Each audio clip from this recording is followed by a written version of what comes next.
based on just how you're having some pairs and what's available, can we expect to see some of the injured guys back this weekend? I'm hoping. Yeah, I mean, they hadn't been in a real practice situation, so, I mean, we had to get them in, a couple of them, before we make a decision whether they're gonna play or not, but you'd like to think that, that maybe all three of them will get an opportunity. Bo, just illness and. Yeah, he was just throwing up this morning, so, I mean, with the day off tomorrow, there was no sense in bringing him here, so stay away. The last thing we need at this point in the year is him giving it to a couple other guys, you know?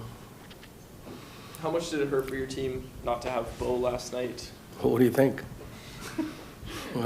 He's got 26 goals. He's our captain. We're already playing shorthanded, and then you lose him, you know, before the end of the first period. It's a big blow. I mean, you got to mix and match for the rest of the night, and I think it hurts on the penalty killing because, I mean, he's, you know, part of the penalty killing crew, and it also hurt on the power play.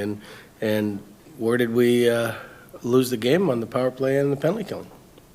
Saw Demko break a stick there. We're not used to seeing him show much frustration. Is that sort of just a statement about how tense and tight things are right now? No, I think it's a statement on how competitive he is, and I think that was the one drill where we were doing 2-on-1s, and we seemed to score an awful lot of goals, and we don't usually score a lot of goals on 2-on-1s in practice, so he was probably a little frustrated. I mean, he was also out an hour early working on his game, so he was probably a little tired at the same point. To clarify, when we ask you about injured guys, because the list is growing, is Brady Keeper an option for you, or where does he? I haven't been told whether he's an option or not. I don't know if he is. I mean, he got hurt, in training camp, from what I gather, and it was supposed to be a year-end thing. I don't know I mean, that would give us 9 defensemen, so even if he was available, I mean, I think there's guys ahead of him on the depth chart. Bo was wearing white. Was that because you wanted 8%, not 9, like Yeah, and I mean, he's the kind of guy that, you know, might work out as a fourth-line right winger because he plays hard, he's physical, he goes up and down the wing, and, you know, and he's a great guy in the locker room. So I don't mind. Like, I was thinking of going 11-7 at one point, and that would be a scenario with him as well. So, I mean, if he could play right wing, I mean, Hunt has also played forward too, so there's another option as well. Who's been in chase mode since you got here? How much of a toll does that take on the team, having that chase mentality every night? I'm sure there's nights that it gets wearing and tiring. But the next day you come and you look today, I mean, sure, they were disappointed in everything, in how everything unfolded the last 2 games, but I thought they had a pretty spirited practice, and I thought they worked pretty hard. So, I mean, we talked about it before practice, and that, you know, by no stretch does anybody, unless they're lying to me, think that we're done. I mean, we have to go on a pretty good run, and but right now, in the next 8 games, 7 of the teams aren't in the playoffs, and the other team is Dallas, and they're just hanging on. So, I mean, it's not like, again, that they're all good teams, but we're not playing Colorado 7 times in a row. Your home record's 500 only. Obviously, you want it to be much better than that. What has to be better at home, or have you noticed anything different? Well, we have to win. I mean, I don't know. I haven't been here long enough, I mean, to figure out that kind of thing. I mean, usually it affects the first game back on a road trip of that magnitude coming back, and there was a little bit of where I thought that we didn't have the energy. And I don't know if that's happened on other long road trips or not before, but it seems that we love the crowd. I love the enthusiasm of the crowd, especially, you know, when we're playing well, they're behind us 100%. So I don't know why the record hasn't been that good. Hoping it's just an anomaly, and that you know, in the future, that when you come into Vancouver, you're looking at losing, and that's the attitude we want people to have coming in here. You mentioned, or you were asked earlier about Thatcher breaking the stick.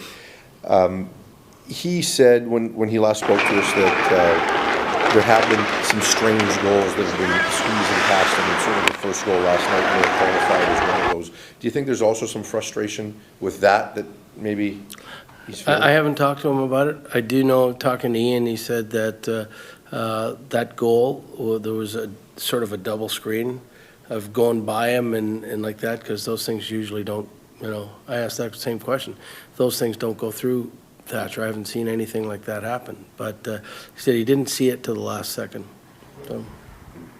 But he's had some weird goals go in on him, as has Lack in St. Louis. I mean, there's the two goals that went in on him were really unfortunate bounces. So. When's the last time you were in this position as a coach? What do you mean? With a team that's on the outside and odds are against it, and you're trying to keep them engaged and keep them going? Well, it's only happened once, and that's 3 years ago in Minnesota. I mean, we were actually in a playoff position at the trade deadline, and we ended up getting eliminated with 2 games to go. But that's the only time I've been in that. What's the biggest challenge from a coaching standpoint in this position? Is it just same as it always is, to get the guys to execute, or is there more of a mental or psychological component to it? I always think it's when people are saying negative things about you and you read about it and you see it every day, that, I mean, you've got to be strong enough to believe in yourself and believe that positive things can happen. I told them the story today. I said, my first year coaching in the NHL, I mean, we needed to win 12 out of the last 13 games, and we did, and we had to win the last 7, and we did, to get in by 1 point. So, I mean, these things happen. I mean, Columbus, when they beat Tampa, had to win the last 7 to get in, and they did, and then they beat Tampa 4 straight. So, I mean, if there's not stories that it's happened, it's hard to believe. But, I mean, when you have stories like this that aren't too far-fetched, and haven't happened too far long ago, then, say, hey, listen, they're believable things. I'm not smart enough to figure out the penalty killing and where everyone should be, but last night, was that Richardson, should he have reached in on? You know what, I don't know 100%. It's a bang-bang play, and it's, that play is used every game. I mean, I think we were a little late in getting to O'Reilly in the slot, but I mean, the movement should have been towards him because the goalie's got the guy down low. So we made probably an error there, but I haven't even looked at it. I've talked to Brad a little bit about it, but it was just it was a mistake. We'd killed the penalty off pretty good until that time.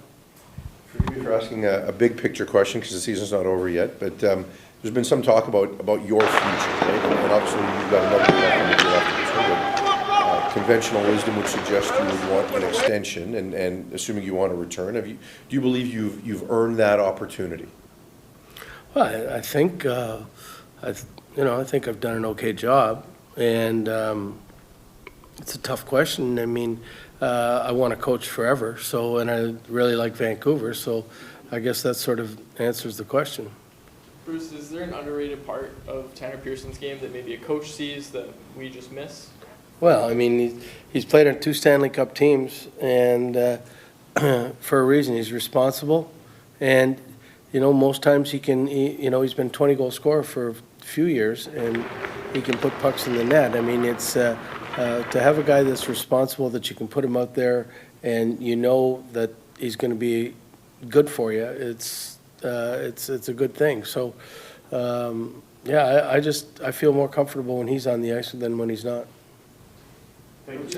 Something I've been thinking about, you lose Bo last night. Would you like to see in hockey a situation where it's like in soccer, if a guy gets injured, you actually have another guy you can replace? No, I think that's part of the love about hockey. Like, I mean, playing shorthanded, playing, with a short bench and stuff like that. I think it just goes to the way we're brought up, and I like that the way it is. So you're sticking to my den when it comes to hockey culture? Yeah, I'm pretty. I love the history of the game and love to keep that portion of it.